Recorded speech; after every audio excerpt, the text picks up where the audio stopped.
Welcome to the shine your max with shine your mind. உங்களுடைய மனதின் எண்ணங்களை பிரகாசிக்க செய்வதன் மூலம் உங்களுடைய வாழ்க்கையின் அதிகபட்ச உச்சத்திறனாக ஜொலிக்க வைப்பதுதான் நம்மளுடைய சேனலுடைய நோக்கம். ஸோ இந்த வீடியோவில் நம்ம இன்சுலின் ஹார்மோன் அதை பற்றி பார்க்கலான்னு இருக்கோம். வாங்க பார்க்கலாம். இதில் சர்க்கரை நோய் அந்த விஷயங்கள்ல தான் இன்சுலின் ஹார்மோன் மிக மேஜரான ரோல் பண்ணுது.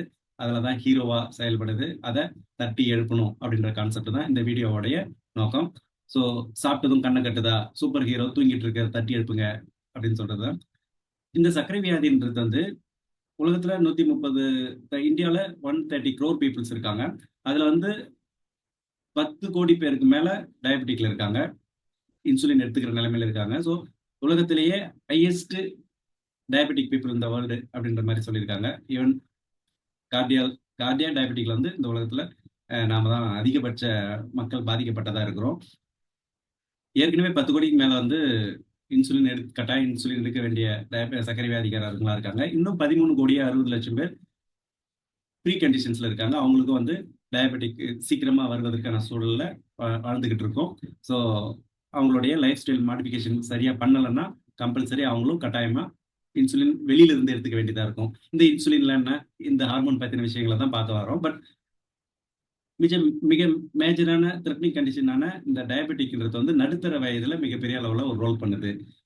நமக்கு பெரும்பாலான கவலை, சோர்வு, பயம், சோகம், உடல் நலிவு இதெல்லாமே டயபெட்டிக்னால. நான் எதுக்கு இந்த நம்பர்லாம் சொல்றேன்னா, அதிகபட்ச பாப்புலேஷன்ஸ் பாதிக்கப்பட்டிருக்காங்க. இதுல இன்னும் சொல்ல போனா இந்த நடுத்தர வயசுல அதிகமா சஃபர் ஆகிற இடமா டயபெட்டிக் பார்க்கலாம். ஸோ அதனாலதான் இதை நான் முக்கியத்துவம் ஏற்கனவே நம்ம டோபமைன், அதுக்கடுத்து செரட்டோனின், என்டார்பின், ஸ்ட்ரெஸ் ஹார்மோன்ஸ் எல்லாம் பார்க்கலான்னு தான் இருந்தோம். பட் அதை காட்டிலும் இது கொஞ்சம் முக்கியம் அப்படின்றதுனால, ஏன்னா இதுதான் அதெல்லாம் வர வைக்கிறதுக்கான சூழல். ஸோ அதனால இதை முடிச்சுட்டு அதுக்கு போலான்னு பார்த்துட்டு இருக்கேன். ஸோ இன்சுலின் ரத்த சர்க்கரையின் சாவி. எப்படி இன்சுலின் என்ன பண்ணுதுன்னா, இன்சுலின் முதல்ல ஒரு நம்ம உடலுக்குள்ள ஹார்மோன் பத்தின வீடியோ, ஜெனரல் வீடியோல பார்த்துருப்பீங்க. ஹார்மோன்றது அங்கங்க தன்னூத்து போல உள்ளுக்குள்ள இருந்து சுரக்கிற இடம். அது பிளட்ல கலக்கும் போது உடம்புல தேவையான ரியாக்ஷன்ஸ்க்கு சப்போர்ட் பண்ணுது ஹார்மோன். இதுதான் ஹார்மோன் பார்த்துருந்தோம். ஸோ அந்த மாதிரியான ஒரு ஹார்மோன் தான் இன்சுலினும். இது கணையத்துல பேன்கிரியாட்டிக்ல சுரக்குது. ஐசோலேட் லாங்கர்கான் சொல்லுவாங்க. லாங்கர்கான் திட்டுகள் அப்படின்னு படிச்சுட்டு இருப்போம் தமிழ்ல. அந்த இடத்துல இருந்து தான் சுரக்குது. ஸோ இதனோட ரோல் என்ன அப்படின்னா, நம்ம சாப்பிட்ற உணவு தான் குளுக்கோஸா மாறுது. கார்போஹைட்ரேட் இல்லைங்களா, குளுக்கோஸா மாறுது. இந்த குளுக்கோஸ் தான் எனர்ஜி கொடுக்குது. அந்த எனர்ஜி இல்லைன்னா பசி, சோர்வுலாம் வரும். ஸோ நம்ம சாப்பிட்டாகணும். சாப்பிட்ட இந்த குளுக்கோஸ், அதாவது நம்ம சாப்பிட்ட உணவு கார்போஹைட்ரேட், குளுக்கோஸ்ன்றத எனர்ஜி செல்கள் எடுத்துக்கணும் இல்லையா? எடுத்துக்கினா தானே உடலுக்கு எனர்ஜி கிடைக்கும். அந்த எடுத்துக்கிற இடத்துல தான் இன்செர்ட் பண்ற இடத்துல, இதுல போட்டிருக்கு பாருங்க, இன்செர்ட் பண்ற இடத்துல தான் இன்சுலின் ஒரு ரோல் பண்ணுது. ஸோ அந்த குளுக்கோஸை செல்களுக்குள்ளார புஷ் பண்ணி எனர்ஜியை உடலுக்கு கொடுக்க வேண்டிய ரோல் தான் இன்சுலின் பண்ணுது. ஸோ இன்சுலின் அது வேலையை சரியா செய்யலைன்னா என்ன ஆகும்? செல்களுக்கு தேவையான எனர்ஜி கிடைக்காது. ரத்தத்துல அதிகமா சர்க்கரை, குளுக்கோஸ் அதிகமாயிடும். ஸோ இதெல்லாம் தான் சர்க்கரை வியாதியினோட பேசிக் கான்செப்ட். ஸோ இப்போ இன்னும் கொஞ்சம் டீப்பா போனோம்னா, சர்க்கரைன்றது எப்படி இருக்குது உடல்ல, அது எப்படிலாம் அங்க ரோல் பண்ணுது அப்படின்னா, கல்லீரல், லிவர்ல ஒரு 100 இருந்து 150 கிராம் சேமிச்சு வச்சுக்குது. எதுக்காகனா, நம்ம ஃபாஸ்டிங் இருக்கிறோம், எதிர்பாராத விதமா நமக்கு சாப்பாடு சரியான டயத்துக்கு கிடைக்கல, இல்ல அந்த மாதிரியான சூழ்நிலை எல்லாம் ரத்தத்துல இருக்கிற குளுக்கோஸ் அளவு, சர்க்கரை அளவு கரெக்டா மெயின்டைன் பண்ணணும் இல்லைங்களா? ஸோ அந்த அந்த நேரத்துல நம்ம எப்படி பேங்க்ல பணத்தை சேமிச்சு வச்சுக்கிட்டு ரொம்ப எமர்ஜென்சிக்கு தேவைப்படுற நேரத்துல, நம்ம கையில காசு இல்ல நேரத்துல எடுத்துக்கிறோம் இல்லைங்களா? இல்ல நம்ம வீட்லயே சேமிச்சு வச்சுட்டோன்னே எடுத்துக்கிறோம். நம்ம கையில இருந்து தான் அவங்க கிட்ட போகுது. எப்ப நமக்கு வேணுமோ அவங்க நமக்கு திருப்பி கொடுக்குற அந்த மாதிரி ஒரு கான்செப்ட் இல்லைங்களா? ஸோ அந்த மாதிரி வச்சுக்கோங்க. ஸோ கல்லீரல்ல ஒரு 100 இருந்து 150 கிராம் குளுக்கோஸ் கிளைக்கோஜன் என்ற ஃபார்ம்ல மாறி இருக்குது. இப்ப நம்ம கையில இருக்கிற வரைக்கும் பணம் பேங்க்ல போட்டா அது சேவிங்ஸ் இல்லைங்களா? எப்படின்றாங்க, பிக்சட் டெபாசிட், ரெக்கரிங் டெபாசிட் எல்லாம் சொல்றாங்க. ஸோ அந்த மாதிரி அதுக்கு ஒரு நேம். ஸோ அதுக்கு அடுத்த ஸ்லைட்ல வரும்னு நினைக்கிறேன். இப்ப கோல்டு எல்லாம் தோடு, ஜிமிக்கின்லாம் இருக்கும், ரிங்லாம் கட்டி செய்வாங்க. ஆனா அது அதுக்கு முன்னாடி கோல்டு பிஸ்கெட்டா இருந்திருக்கும் இல்லைங்களா? கோல்டு தங்க கட்டியா இருந்திருக்கும். தங்க கட்டியே நம்ம என்ன வேணாலும் ஷேப்புக்கு மாத்தி யூஸ் பண்ணிக்கலாம். பட் திரும்ப அந்த தோடு, ஜிமிக்கி, ரிங்கு எதுவாக இருந்தாலும் அதை உருக்கி திரும்ப தங்க கட்டியாவும் மாத்திக்கலாம். ஸோ தோடு ஜிமிக்கியா இருக்கிறது தங்க கட்டின்னு வேற பேர்ல இருக்கு. ஸோ அந்த மாதிரி குளுக்கோஸா இருக்கிறது கிளைக்கோஜனா மாறி கல்லீரல்ல சேமிச்சு வைக்குது. அதுக்கான காரணம் என்னன்னா, தேவையான டயத்துல ரிலீஸ் பண்ணி கொடுக்கறதுக்காக, ஹெல்ப் பண்றதுக்காக, உடல்ல குறைஞ்சிட்டு போயிடக்கூடாது. சர்க்கரை அளவு அப்படின்றதுக்காக. இன்னொரு இடத்துல சேமிச்சு வைக்குது. அது எங்கன்னா நம்மளோட தசைகள்ல சேமிச்சு வைக்குது. 400ல இருந்து 500 கிராம் வரைக்கும் சேமிச்சு வைக்குது. 1/2 கிலோ அளவுக்கு எக்ஸ்ட்ரா நம்மளுடைய உடல்ல குளுக்கோஸ் சேமிச்சு வைக்குது. இது எதுக்காக சேமிச்சு வைக்குதுன்னா, நம்ம நார்மலா எல்லா டைமுமே வந்து பயங்கர கிளைமேக்ஸ் ஃபைட் மாதிரி நம்மளுடைய உடல் வந்து செயல்படுறது இல்லை இல்லைங்களா? ஸோ எப்பயாவது ஒரு டைம் திடீர்னு உடல் செயல்பாடுகள் அதிக எக்ஸஸா நம்ம எஃபோர்ட் போடும்போது அந்த இடத்துல வந்து ஆன்செட்ல வந்து எக்ஸ்ட்ரா வேலை செய்யற எக்ஸ்ட்ரா சுகர் வேணும்னு நம்ம எடுத்துக்க முடியாது. ஸோ அதுக்காக வேண்டி அது எக்ஸ்ட்ரா தனியா சேமிச்சு வச்சுக்குது. அதுவும் கிளைக்கோஜனை தான் சேமிச்சு வைக்குது. ஸோ கிளைக்கோஜன் சேமிப்பு ஃபார்ம் தான் குளுக்கோஸோடைய சேமிப்பு ஃபார்ம் தான் கிளைக்கோஜன். ஸோ அந்த கிளைக்கோஜனும் நமக்கு எப்பெல்லாம் உடலுக்கு அதிகபட்சமா நம்ம திடீர்னு ஏதோ ஒரு வேகமா ஓட வேண்டிய சூழ்நிலை இருக்கு, அந்த இடத்துல நமக்கு ஒரு எனர்ஜி வருது அப்படின்னும் போது அந்த இடத்துல தசைகள்ல இருக்கிற கிளைக்கோஜன் எல்லாமே வந்து திரும்ப குளுக்கோஸா மாதிரி நமக்கு எனர்ஜி கொடுக்குது. ஸோ இதுதான் 2 இடத்துல வந்து குளுக்கோஸ் சர்க்கரை சேமித்து வைக்கப்படுகின்ற இடம். சர்க்கரை அதுவா பிளட்ல எக்ஸ்ட்ரா இருந்தா அது ஆபத்து, கிளைக்கோஜனா மாறி சேமிப்பகத்துல போய் இருந்தாதான் அது சேஃப். இதுதான் அதுக்காக தான் இவ்வளவு நேரம் சொல்லிட்டு இருக்குது. ஸோ இது எப்படி ப்ராசஸ் நடக்குதுன்னா, கிளைக்கோஜெனிசிஸ், அதாவது சர்க்கரை வந்து கிளைக்கோஜனா மாறுது இல்லைங்களா, ஸ்டோரேஜ் ஆகுது இல்லைங்களா, அதுக்கு பேரு கிளைக்கோஜெனிசிஸ். இந்த இடத்துல வந்து இன்சுலின் ரோல் பண்ணுது அப்படின்னு சொல்றாங்க. அண்டு கிளைக்கோஜீனோலைசிஸ் அப்படின்னு ஒன்று இருக்கு. இது கிளைக்கோஜன் இருந்து அதை ரிலீஸ் பண்ணுது இல்லைங்களா, குளுக்கோஸ்ல இருந்து கிளைக்கோஜனா மாறுறதுக்கு பேரு ஜெனிசிஸ், ஜென்ரேட் பண்றது அப்படின்னு வச்சுக்கோங்க. ஜெனிசிஸ்ன்றது வந்து அதாவது குளுக்கோஸ்ல இருந்து கிளைக்கோஜனா மாறுறது. திரும்ப கிளைக்கோஜனை உடைச்சி குளுக்கோஸா கரைச்சி எடுத்துன்னு வருது இல்லைங்களா, அதுக்கு பேர் கிளைக்கோஜீனோலைசிஸ். லைசிஸ்னா பிரேக் பண்றது. ஸோ இது மாதிரி பிரேக் பண்ணி கிளைக்கோஜனை பிரேக் பண்ணி எடுத்துட்டு வரதுக்கு பேர் தான் கிளைக்கோஜீனோலைசிஸ். இந்த இடத்துல வந்து குளுக்ககான் அப்படின்ற ஒரு ஹார்மோன் சப்போர்ட் பண்ணுது. நம்ம ஏற்கனவே சொன்னோம் இல்லைங்களா, பேன்கிராட்டிக் கணையத்துல இன்சுலின் சுரக்குது, கூடவே இன்னொரு ஹார்மோன் சுரக்குது, அதுதான் குளுக்ககான். 2 ஹார்மோன் வந்து சுரக்குது. நம்ம வந்து தமிழ் புத்தகத்துல கூட படிச்சிருப்போம், லாங்கர்கான் திட்டுகள், பேன்கிரியாட்டிக்ல இருக்கிற கணையத்தில் இருக்கிற லாங்கர்கான் திட்டுகளில் இருந்து 2 ஹார்மோன்கள் சுரக்கின்றது, இன்சுலின் அண்டு குளுக்ககான். குளுக்ககான் என்ன ரோல் பண்ணுதுன்னா, எப்பெல்லாம் சர்க்கரை உடல்ல ரொம்ப டவுன் ஆயிட்டுது, ஹைப்போகிளைசீமியா, ஹைப்பர்னா அதிகம், சர்க்கரை வியாதி வருதுன்னா வந்து அதிகமா, ஹைப்பர் கிளைசீமியானாக்க ரத்தத்துல சர்க்கரை அதிகமா இருந்தா ஹைப்பர் கிளைசீமியா. அதே லோ ஆயிட்டுது, தேவையான அளவை விட ரொம்ப கம்மி ஆயிட்டுது, 80க்கு கம்மி, ரொம்ப ரொம்ப ரொம்ப கம்மியா போயிட்டுது அப்படின்னா அதுக்கு பேரு ஹைப்போகிளைசீமியா. Hyper, hypo. அந்த ஹைப்போகிளைசீமியா கண்டிஷன்ஸ்ல வந்து குளுக்ககான் ரோல் பண்ணுது. என்ன ரோல் பண்ணுதுன்னா, கிளைக்கோஜனை தூக்கிட்டு வந்து குளுக்கோஸை கன்வெர்ட் பண்ணி காப்பாத்தி விடுது, சுகர் லெவலை ரத்தத்துல மெயின்டைன் பண்ணுது, சமநிலைப்படுத்துது. இந்த இடத்துல தான் வந்து குளுக்ககான் ரோல் பண்ணுது. இன்சுலின் என்ன பண்ணுது, அதிகமா இருக்கிற சுகரை, குளுக்கோஸை தூக்கிட்டு போய் கிளைக்கோஜனா மாத்தி ரத்த சர்க்கரையை கண்ட்ரோல் பண்ணுது. 200, 300, 400, 500 போறாங்க இல்லைங்களா. ஸோ அந்த இடத்துல இன்சுலின் ரோல் பண்றது என்ன, கிளைக்கோஜனா மாத்தி ரத்தத்துல இருக்கிற சர்க்கரையை கண்ட்ரோல் பண்ணுது. ஸோ இன்சுலின் வந்து ரத்தத்துல இருக்கிற சர்க்கரையை கண்ட்ரோல் பண்ணுது, குளுக்கோகான் வந்து ரத்தத்துக்கு சர்க்கரையை கூட்டி கொடுக்குது, ஆட் பண்ணி கொடுக்குது. ஸோ இந்த ப்ராசஸ் வந்து கிளைக்கோஜெனிசிஸ்னா என்ன, ஜென்ரேட் பண்றது, லைசிஸ்னா கட் பண்றது, கிளைக்கோஜீனோ லைசிஸ்னா கட் பண்றது, பிரேக் பண்றது. ஸோ இதெல்லாம் பர்பஸ், ஆக்சுவலி மெயின் பர்பஸ் இது என்னன்னா, regulate the blood glucose level, provide energy. குளுக்கோஸோட லெவல் பயன் என்ன, எனர்ஜி, ஆற்றல். ஸோ குளுக்கோஸ் கம்மி ஆயிடுச்சுனாக்கா சோர்வு அடைஞ்சிரும். நம்ம இதை ஏற்கனவே பார்த்துருக்கோம். கிளைக்கோஜெனிசிஸ்னா collecting gold jewellery pieces, melting to the gold bar, storage பண்ணுறதுக்கு. அதாவது தோடு, கமல், ஜிமிக்கெல்லாம் வந்து உருக்கி அதை வந்து தங்க நகை பிஸ்கெட்டா, தங்க கட்டியா மாற்றி ஸ்டோர் பண்ணி வைக்கிறது தான் வந்து கிளைக்கோஜெனிசிஸ். இது ஒரு உதாரணத்துக்கு சொல்லுது. இந்த இடத்துல கோல்டுன்றது வந்து ஜஸ்ட் ஒரு உதாரணத்துக்கு சொல்றது. இந்த இடத்துல சுகர், நம்ம சாப்பிட்ற உணவு கிளைக்கோஜனா மாற்றி ஸ்டோர் பண்ணி வைக்கிறது தான் கிளைக்கோஜெனிசிஸ். அந்த ஸ்டோர் பண்ணி வச்சதை திரும்ப வந்து உடைச்சி திரும்ப அந்த தோடு, கமல், ஜிமிக்கியா வேணுன்றப்ப மாத்திக்கிட்டு யூஸ் பண்ணிக்கிறதுக்கு தான் வந்து கிளைக்கோஜீனோலைசிஸ். கிளைக்கோஜீனோலைசிஸ்க்கு வந்து என்ன உதவுதுன்னா குளுக்ககான் உதவுது. கிளைக்கோஜெனிசிஸ்க்கு என்ன உதவுதுன்னா இன்சுலின் உதவுது. ஜெனிசிஸ்னா ஸ்டோர் பண்றதுக்கு வந்து இன்சுலின் உதவுது, ரிலீஸ் பண்றதுக்கு குளுக்ககான் உதவுது. Simple thing. அண்டு இந்த இன்சுலின் வந்து பல பிரச்சனைகள்ல வந்து வித்தியாசமா இதுல பாருங்க. டைப் 1 டயபெட்டிக், டைப் 2 டயபெட்டிக்னு 2 இருக்கு. டைப் 1 டயபெட்டிக்னா அவங்களுக்கு வந்து என்ன சொல்றது, ஆட்டோ இம்யூனி, இயல்பாவே அவங்களுடைய ஜீன்லயே வந்து இன்சுலின் உற்பத்தி இல்லாம இருக்கும். அந்த அளவுக்கு அது வந்து ஃபெயிலியர் ஆயிருக்கும்.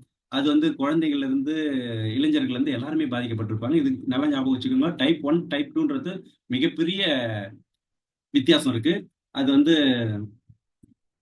டைப் 1ன்னா அவங்களுடைய ஜெனட்டிக்லே அவங்களுக்கு வந்து இன்சுலின் வந்து உற்பத்தி இல்லாம இருக்கும். அதனால அவங்க வேற வழியே இல்லாம வெளியில இருந்து தான் அவங்க தயாரிச்சு எடுத்து உள்ள இன்செர்ட் ஏத்திக்க வேண்டியதா இருக்கும் இன்சுலின் ஹார்மோனை. இன்சுலின் ஹார்மோன் உள்ளுக்குள்ள தானே சுரக்கும். நீங்க இது எப்படி வெளியில இருந்து கிடைக்குது உங்களுக்கு, இது எப்படி தயாரிக்கிறது அப்படின்றதுக்காக தான் முன்னாடி ஸ்லைடில் இருந்தது. ஆனா அதுக்கு முன்னாடி இது புரிஞ்சாதான் அது புரியும். அதனால இருந்தது. ஸோ டைப் ஒன்னுனா அவங்களுடைய இயல்பிலே அவங்களுக்கு இன்சுலின் சுரக்காம இருக்கும். அதனால நம்ம வெளியில இருந்து எடுத்துக்க வேண்டியதா இருக்கும். அது வந்து வயது வித்தியாசம் இல்லாம பிறந்த குழந்தையிலிருந்து இளைஞர்கள் வந்து எல்லாருக்குமே ஏற்படும். டைப் 2 டயபிட்டிக்ஸ்னா அவங்களுடைய லைஃப் ஸ்டைல் மாடிஃபிகேஷன், தவறான உணவு பழக்க வழக்கங்கள், தவறான லைஃப் பிஹேவியர்ஸ், உடற்பயிற்சி இல்லாமல் இருக்கிறவங்களுக்கு, மன அழுத்தம் அதிகமா இருக்கிறவங்களுக்கு, உடல் பருமன் இதுல போட்டிருக்காங்க பாருங்க காரணிகள், மரபியல், உடல் பருமன், ஆரோக்கியமற்ற உணவு, உடற்பயிற்சி குறைவு, உடல் செயல்பாடு இல்லாமை, நாட்பட்ட மன அழுத்தம், இதெல்லாமே வந்து இன்சுலினை சுரக்க விடாம பிளட் சர்க்குலேஷன் கிளியரா இருந்தா தானே அது ஃபங்க்ஷன் கரெக்டா நடக்கும். ஸோ அந்த மாதிரி பிரச்சனைகளை வந்து நாமளா உருவாக்கிக்கிட்டு வர வைக்கிறதுக்கு தான் வந்து டைப் 2 டயபெட்டிக். இதுல என்ன வித்தியாசம் இருக்குன்னா, டைப் 1 வெளியில இருந்து ரெடிமேடா வெளியில இருந்து எடுத்துக்கிட்டா மட்டும்தான் உயிர் வாழ முடியும். டைப் 2ல வந்து நீங்க லைஃப் ஸ்டைல் மாடிஃபிகேஷன், உங்களுடைய பிஹேவியர்ஸ், உங்களுடைய சாப்பாட்டு பழக்க வழக்கம், உங்களுடைய பிளட் சர்க்குலேஷன் நல்லா வச்சுக்கிறதுக்காக உடற்பயிற்சி இதெல்லாம் பண்ணும்போது உங்களுக்கு கண்ட்ரோலுக்கு வரதுக்கான வாய்ப்புகள் இருக்கு. இதுதான் இந்த டைப் 1 டைப் 2 இருக்கிற டிஃபரன்ஸ். இப்ப இங்க வருவோம்.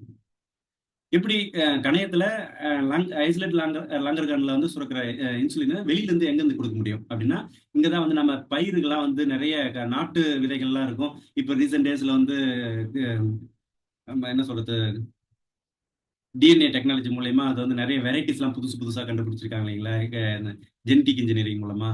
ஸோ அந்த மாதிரி நம்மளுடைய ஹியூமன் செல்லுக்குள்ள டிஎன்ஏக்குள்ள இருக்கிற இன்சுலினை எடுத்து வெளியில இருக்கிற பாக்டீரியா, ஈஸ்ட் செல்கள் மூலமா அதுங்களுக்குள்ள செலுத்தி அதை நல்லா இன்சுலினை வளர வச்சு விதை போட்டு நிறைய அறுவடை பண்றோம். அவ்வளவுதான். நிறைய வர வச்சு அதுல இருந்து அறுவடை பண்ணி அதை பியூரிஃபை பண்ணி ஃபெர்மெண்டேஷன் ப்ராசஸ் எல்லாம் பண்ணி அதுக்கப்புறம் அதை வந்து ரெடிமேடா எடுத்து வச்சுக்கிட்டு வெளியில இருந்து கொடுக்குறாங்க. ஸோ இதுதான் வந்து இன்சுலின் இன்ஜெக்ஷன் தயாரிக்கிற முறை.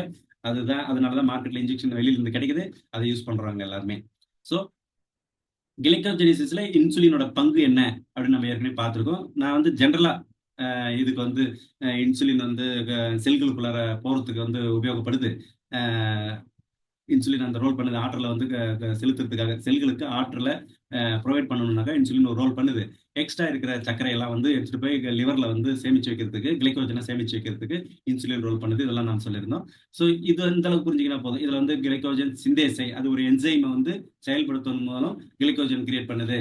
இதனுடைய மெக்கானிசம் ஆஃப் ஆக்ஷன் என்னன்னா, இன்சுலின் சிக்னல் பாதி ஏகேடியை செயல்படுத்துறது, ஜிஎஸ்கே3 செயல்படுது. இதெல்லாம் வந்து எனக்கே கூட படிக்கும்போது ரொம்ப கன்ஃபியூஷன்ஸா இருந்தது. ஸோ இந்த அளவுக்கு நீங்க தெரிஞ்சுக்கினா போதும். இது வந்து மெக்கானிசம் ஆஃப் ஆக்ஷன் அண்ட் உள்ளுக்குள்ள இருக்கிற சிந்தசிஸ் சிக்னல் பாதை, பாஸ்போரிலேஸ், அந்த என்சைமேட்டிக் ஆக்ஷன்ஸ் வந்து தூண்டனால தான் இந்த ப்ராசஸே நடக்கும். கிளைக்கோஜெனிசிஸ், கிளைக்கோஜினோலைசிஸ்ன்றது வந்து 12th புக்லேயே வந்து அந்த பெரிய சர்க்கிள் வந்து நம்ம படிச்சிருப்போம். ஸோ அதுல வந்து நிறைய இன்பிட்வீன்ல இருந்து வர கெமிக்கல் வார்த்தைகள் தான் இதுல வந்து மெக்கானிசம் ஆஃப் ஆக்ஷனா செயல்படுது.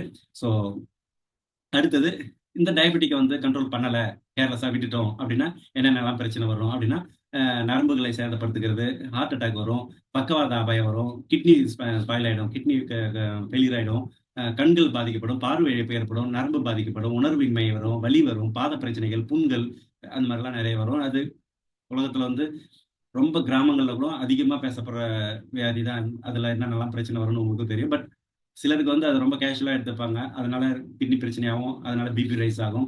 ஸோ அப்பப்ப நீங்க வந்து என்னென்னலாம் பண்ணணும் அப்படின்றது தான் இதுல சொல்றோம். நீரிழிவை நிர்வகிப்பதற்கான எளிய வழிகள்: ஆரோக்கியமான உணவு, காய்கறி, பழங்கள், முழு தானியங்கள், குறைந்த கொழுப்பு, புரோட்டீன், இதெல்லாம் நம்ம சாப்பிடணும். ஸோ அதுல வந்து குறைந்த கொழுப்புனா என்ன, அதிக கொழுப்புனா என்ன, அதுல அடுத்தடுத்த வீடியோல, ஏன்னா நம்மளுடைய இன்டென்ஷனே வந்து நடுத்தர வயதுல நம்ம physically, mentally, emotionally and spiritually உங்களுக்கு கம்ஃபர்டபுளா பண்ணி கொடுத்து அடுத்த லெவல்ல மேம்படுத்தணும் வாழ்க்கையை அப்படின்றது தான் இன்டென்ஷன். ஸோ பிசிக்கலி நம்ம நிறைய பேசிக்கிட்டு இருக்கோம். அண்டு மென்டலி, எமோஷனலி, ஸ்பிரிச்சுவலி அது வேற டாபிக்ல பேசுவோம். ஸோ இது வந்து சயின்டிபிக், ஹார்மோனல், அனாட்டமி, பிசியாலஜி, இதெல்லாம் வந்து பிசிக்கலோட தொடர்பு உடையதுனால. But impact to mentally also. மனசுல ஒரு கவலை இருந்தா உடலை பாதிக்கப்படுற மாதிரி, உடல்ல இந்த மாதிரியான கேர்லெஸ் இருந்ததுன்னா எல்லாமே ரெண்டும் மியூச்சுவல் அண்டர்ஸ்டாண்டிங் தானே. ஸோ மனசுல பாதிக்கப்பட்ட உடல்ல பாதிக்கப்படும், உடல்ல பாதிக்கப்பட்ட மனசுன்ற கான்செப்டுக்கே யோசிக்க முடியாது, அவ்வளவு கஷ்டப்படுது. ஸோ ரெண்டுத்தையும் பேலன்ஸ் பண்ணி கொண்டு போகணுன்றது தான் நம்மளுடைய மென்டல் ஹெல்த் அப்ரோச். ஸோ ஆரோக்கியமான உணவு, காய்கறி, பழங்கள், முழு தானியங்கள், குறைந்த கொழுப்பு, புரோட்டீன் சாப்பிடணும். உடற்பயிற்சி வந்து கம்பல்சரி தினமும் 30 நிமிடம் மிதமான தீவிரமான உடற்பயிற்சி எது உங்களுக்கு கம்ஃபர்டபுளா இருக்கோ அதை பண்ணணும். டயபெட்டிக் வந்தவங்க மருத்துவர்கள் பரிந்துரைத்த மருந்துகளை தவறாமல் உட்கொள்ளுதல். அடிக்கடி நம்ம வந்து டயபெட்டிக் லெவல்ல கண்காணிச்சுக்கினே இருக்கணும். எனக்கு தெரிஞ்சு நெறைய பேர், நெறைய பேரு 300, 400, 500ன்னு அசால்ட்டா சொல்லிட்டு இருப்பாங்க. எனக்கு தெரிஞ்ச வயசானவங்க, பெரியவங்க. அ கைண்ட் ஆஃப் ஏன்னா பிசிக்கல் பாடின்றது வந்து ஒன் பார்ட்டா இருந்தாலும், மென்டல் பாடி, எமோஷனல் பாடி, ஸ்பிரிச்சுவல் பாடின்னு இருக்குல்ல. அதுலருந்து ஓரளவுக்கு மெயின்டெயின் பண்ணி கொஞ்ச நாளைக்கு ஓட்ட முடியும். But it's not permanent. உங்களுக்கு பெர்மனன்ட்டா உங்களுக்கு சர்வை பண்ணி ஓரளவுக்கு இருக்கிற லைஃப் வந்து கொஞ்சம் கம்ஃபர்டபுளா நீங்க நெனச்ச மாரி வாழணும்னு ஆசைப்பட்டா, இதெல்லாம் சரியா கடைபிடிக்கணும். உணவு மற்றும் உடற்பயிற்சி உங்களுடைய சிறந்த நண்பர்கள். சரியான உணவு, ரத்த சர்க்கரை கட்டுப்பாடு, உடற்பயிற்சி இன்சுலின் உணர்திறனை மேம்படுத்தும். உடற்பயிற்சி தான் கை கொடுக்கும் மருந்து. நீங்க சிறிய மாற்றங்கள் தட்டுல வச்சிருக்காங்க பாருங்க, பார்க்கறதுக்கு பியூட்டிஃபுல்லா இருக்கு பாருங்க. அதெல்லாம் சும்மா என்னடா அப்படின்னு ஒரு நல்ல ஒரு சிக்கன் தந்தூரி நான்வெஜ் பொரிச்சது அதை பார்த்தா தான் உணவா நினைப்பாங்க சிலர்லாம். இதை பார்த்தா ஏதோ ஷோகேஸ்க்கு வச்சிருக்கிற மாதிரி நினைப்பாங்க. பட் இந்த மாதிரியான மனநிலையில மாற்றம் இது சாப்பிட்டா அப்படி ஒரு பெரிய வித்தியாசத்தை உணர முடியும் அப்படின்றதுனால தான் உங்களோட அட்ராக்ட் பண்ற மாதிரி இந்த படங்கள்லாம் போட்டிருக்கு. ஸோ ஆரோக்கியமான வாழ்க்கை உங்கள் கையில். சின்ன மாற்றம் உங்களுடைய வாழ்க்கையை மாற்றும், காப்பாற்றும். இன்சுலின் செயல் விளக்கம். உணவு குளுக்கோஸா மாறுது. இன்சுலின் குளுக்கோஸை செல்களுக்கு கொண்டு செல்லுது, ஆற்றலை வழங்குது. செல் குளுக்கோஸை எரித்து ஆற்றல் பெறுகிறது. ஸோ உங்களுடைய லைஃப் ஸ்டைல் ஹேபிட்ஸ் வந்து ஆரோக்கிய உணவு, தினசரி உடற்பயிற்சி, மருத்துவ பராமரிப்பு, சர்க்கரை கண்காணிப்பு இதெல்லாம் வரும்போது இந்த நோயை இல்லாம ஆக்கலாம். விரட்டி விரட்டி அடிக்கலாம். நல்லா வாழலாம். நமக்கு பிடிச்ச மாதிரி வாழலாம். நீங்க இந்த மாதிரியான இன்ஃபர்மேட்டிவான விஷயம். இது வந்து நான் சயின்ஸ் தெரியும் அப்படின்றதுக்காக நான் இதெல்லாம் பேசல. நடுத்தர வயதுல நமக்கு இருக்கிற 1008 பிரச்சனை இருக்குது. அத முதல்ல நீங்க பிரச்சனையாவே கன்சிடரா பண்ணக்கூடாது. அது ஒரு ஆப்பர்ச்சுனிட்டியா கன்சிடர் பண்ணணும். ஆனா பிரச்சனைன்ற வார்த்தைய ரிப்பீட் பண்ணிட்டு, நமக்கு தேவையில்லாத வியாதிலாம் வர வச்சுக்கிட்டு, நம்ம லைஃப் வந்து ஒரு புலம்பலாவே ரன் பண்றோம். அது இல்லாம இது ஒரு வாய்ப்பா பார்க்கணும் அப்படின்றது தான் நம்மளுடைய shine your max with shine your mind இதோட கான்செப்ட். எனக்கு தொடர்ந்து ஆதரவு குடுத்தீங்கன்னா, இந்த மாதிரியான நல்ல நல்ல விஷயங்கள தொடர்ந்து செய்வதோடு மட்டும் இல்லாம, என்னால முடிஞ்ச ஒரு கவுன்சிலிங் ஆகட்டும், கோச்சிங் ஆகட்டும், ட்ரெய்னிங் ஆகட்டும், அதெல்லாம் சிறப்பா பண்ண முடியும். So health, wealth, mind set இதுல தான் நம்மளுடைய ஃபோக்கஸ் இருக்க போது. அடுத்த வீடியோல சந்திப்போம். நன்றி.